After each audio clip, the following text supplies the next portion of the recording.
welcome back inside the car, this time with Automobilista 2, which is absolutely fantastic in virtual reality. And I might have to put it at the top of racing simulators when it comes to its VR support and how fun it is to play in VR. And that is what we're going to be talking about in this video. The raw impact of VR with Automobilista 2, but also specifically why I think Automobilista 2 is so good in VR. As you can see, we are using the Oculus Quest 3, and again, the Quest 3, its pancake lenses especially, are absolutely mind-blowing for sim racing. Mostly because with the pancake lenses you get amazing edge-to-edge clarity. So, before we get into the details and the nooks and crannies, let me just remind you guys that you can click that like button, you can subscribe, though I wouldn't recommend it because you'll probably end up depressed, and if you want to support us and you like us that much and you're really bad with finances, you can also become a member, but all the people that do regret it very quickly afterwards. So, what is it that makes Automobilista 2 so good in VR? I would say the fact is that the Madness engine, which was used in Project Cars 2, and the developers behind the Madness engine, the graphical component of it, did an absolutely incredible job of optimizing the engine so that it runs really, really well, whilst also looking really good. So in terms of a visual quality to performance, AMS2 is probably the best looking game engine out there, especially within sim racing.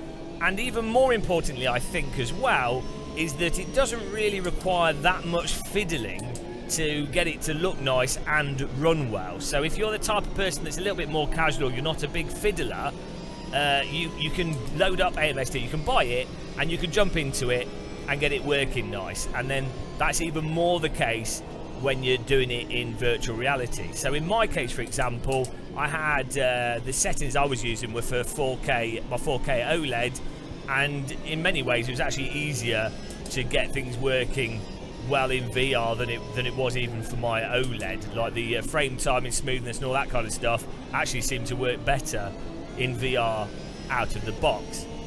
Also, again, largely thanks to Project Cars 2 and the core Madness engine, you find that all the menus and everything all run and work really well and really seamless to interact. Like you can either use a face tracked based pointer and a button to select things, or you can use a D-pad or like a joystick or buttons bound on your wheels to navigate through the menus, or you can turn those things off and just use your mouse, and it all works really nicely for you to be able to select stuff.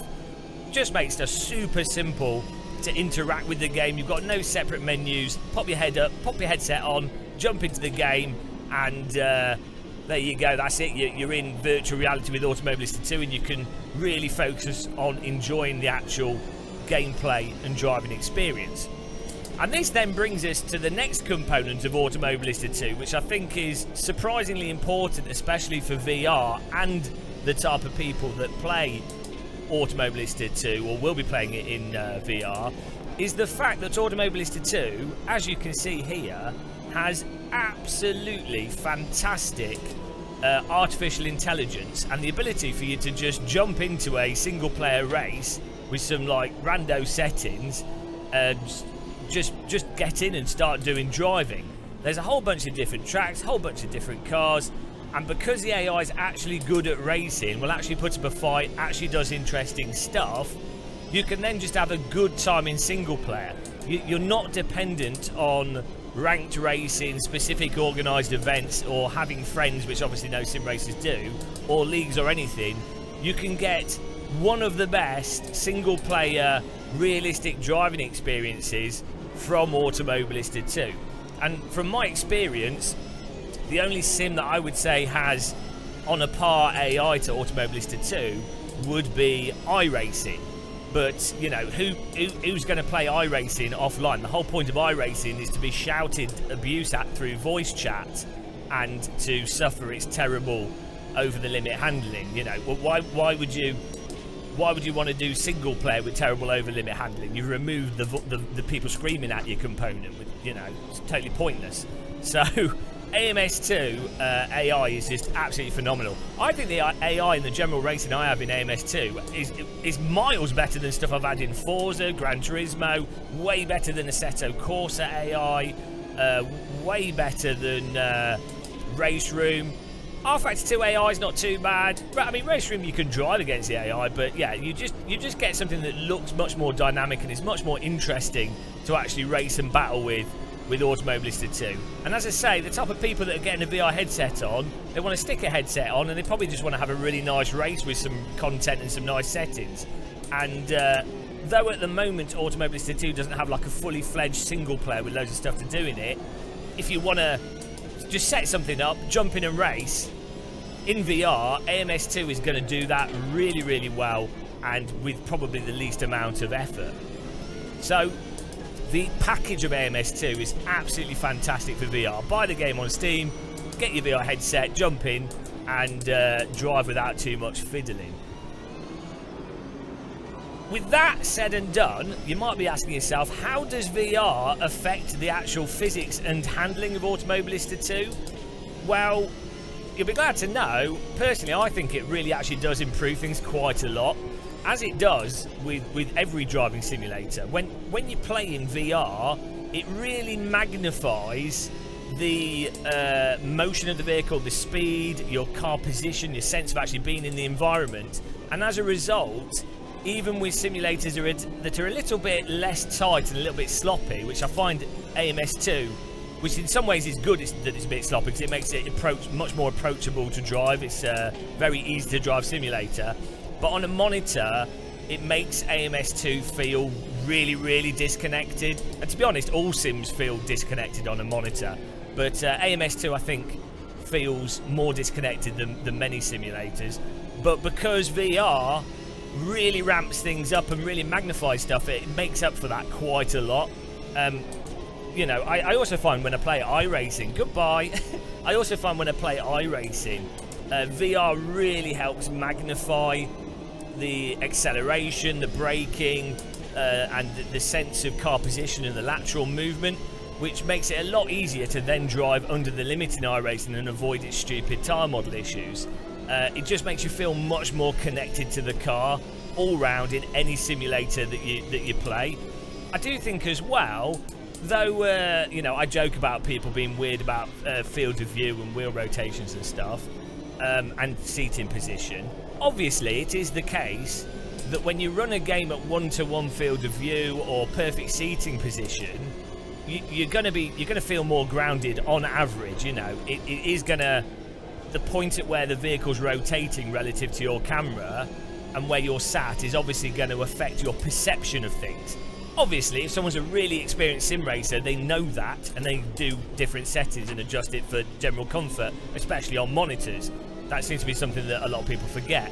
But the nice thing with VR is that it automatically places you 1-to-1 in the vehicle, pretty much in the correct seating position. I mean, in AMS2 you can move your seat up, down, forwards and backwards, and I in VR actually do sometimes mismatch my settings a little bit, but you know, it pretty much automatically, especially field of view, it gets you spot on, absolutely spot on, which again then makes everything very 1-to-1 and just feel really, really natural. If you've had a chance to sit in real cars or do real driving, you know, VR in any simulator is the only way to really line up to that. I mean, the closest thing to VR outside of real driving was when I've sat in really expensive simulators where you're literally sat in a car, an actual physical car, in front of projector screens that are really far away.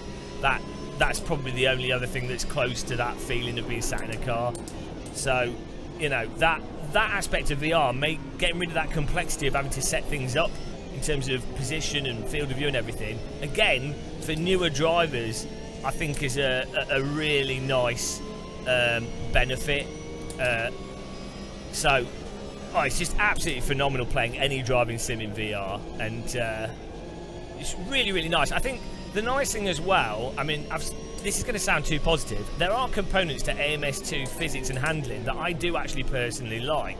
So, like, there is an aspect to the tyres in AMS2, though I think they're not as bitey or as quick and as snappy as I think they should be. There is an aspect to them where they do have that kind of, sometimes they're a bit grippy, sometimes they're not a bit grippy. And in some cases, I'm talking about as you go through a corner here, a single corner, in some cases that can be a little bit off-putting in that it can feel a bit like weird why certain things have happened. But in cases where it actually works and makes sense, what you end up with is a drive that doesn't feel as sort of simplistic in a sense that you can sometimes get from sims like Race Room or even AC. To be honest, if you're running AC on a lower force feedback wheel and certain cars in it, it can feel a little bit too tame in some ways, or a little bit too predictable. R-Factor 1 Race Room, a lot of older sims can have that the bit too predictable sensation to the grip. I do think AMS2 is a bit unhinged and a bit overly controllable, and it's not perfect, but there are elements to its tyre behaviour that I do actually quite like, that I'd like to see. It's probably the one component, you get it in R-Factor 2 sometimes as well, it's probably the one component that I do miss from arguably more simple tyre models or approaches to physics. And I do find in VR, with any simulator again, but with Automobilista 2, because you're much more aware of the little sort of changes in grip through the corner and the rotation of the car, VR magnifies that sort of nuance, which I think is a really nice component of VR, or one of the nicer components of Automobilista 2. And I do think as well, I mean, you have to give credit to Reza. They are constantly polishing and working on the content. And, I mean, this Porsche GT3 car, to me, actually handles in a really nice, enjoyable way. It's a little bit weird with the high-speed downforce. I kind of expect it to stick a bit more based off how much grip it has on other parts of the track. And it is a little bit active at times, but I think this is a really, really fun car to drive. You know, you'd be hard pressed to like not really enjoy this car and pushing it around a track. There's quite a lot going on. So yeah, another thing with VR which I think is fantastic. Thanks OBS for crashing. We'll just restart the race here. One of the really nice things with Automobilista 2 as well is the environment and the attention to detail that Reza have put into the surrounding track details. So everything that's around the edge of the racetrack, I mean, the road surface itself looks great, you know, there's nothing wrong with that, the curbing and everything, but you really do feel in Automobilista 2 a sense that you are at a race event. And then if you've been to real world tracks yourself, so like I've been to Donington, Spa, Nürburgring, Nordschleife, I don't know, Brands Hatch. If you walk around tracks or go on a track in a car, you really do notice a lot of the stuff around the track, which then really like places you into the environment, and you know, it's what makes it feel real. And unfortunately with a lot of simulators, because they obviously focus their graphic attention and detail on the track surface, which is what you really only notice predominantly in 2D, you then really do notice that the environment looks pretty bad and lacking. So especially with Automobilista 2, when you drive around Spa, it's got some of the like edge track details and bits that I've walked through that are often missing or don't look as good in other simulators. It seems like a stupid thing, and it seems like not the most important of stuff, but in VR it really does add to the immersion of feeling like you're at an event. Also, just the way that you can have lots of crowds and people and flags and things and stuff going on makes it feel that you're in a race that people are watching.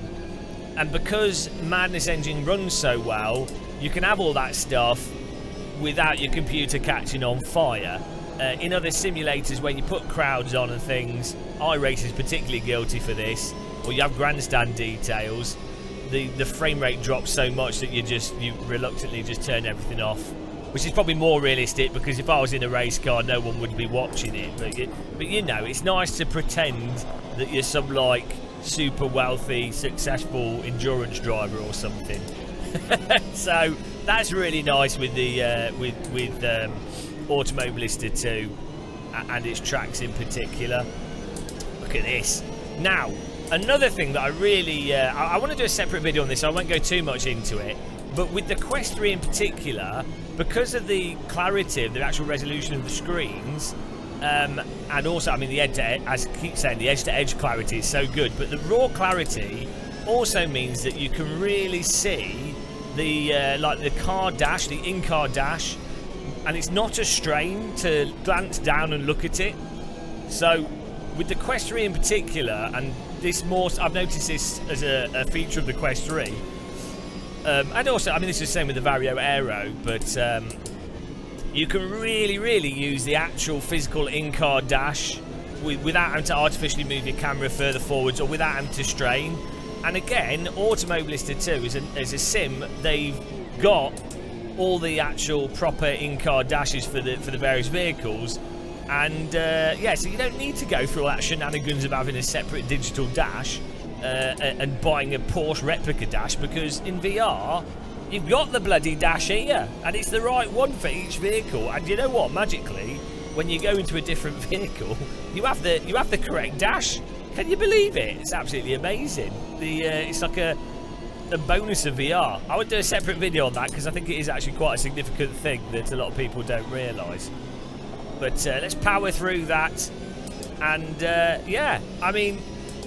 So all told, I have to say, I would say VR is, I mean, it's probably the way to play any simulator, but Automobilista 2 especially really does shine in VR, and I'm surprised you don't see more people using, for demos or like corporate things or like promotional stuff, using AMS2 with VR. Project Cars 2 was used quite a lot actually with VR.